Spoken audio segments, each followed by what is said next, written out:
যখন অনেক বেশি কাজের ব্যস্ততা থাকে তখন আসলে গুছিয়ে সাজিয়ে ভিডিও আপনাদের সাথে শেয়ার করা হয়ে ওঠে না। তো সামনেই তো কোরবানি ঈদ আপনারা জানেন।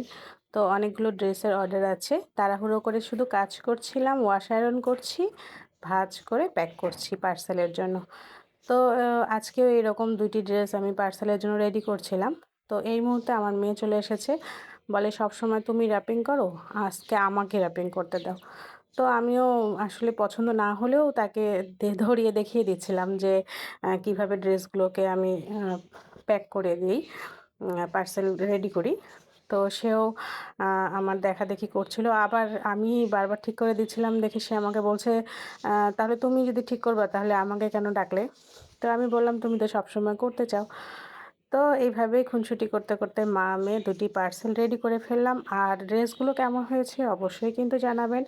আর এই ধরনের সুন্দর, সুন্দর ড্রেস অর্ডার করতে চাইলে স্ক্রিনে দেওয়া নাম্বারে যোগাযোগ করতে পারেন অথবা ইনবক্স করতে পারেন। তো আজকে এ পর্যন্তই। সকলেই সুস্থ থাকবেন, ভালো থাকবেন, আমাদের জন্য দোয়া রাখবেন। আল্লাহ হাফেজ।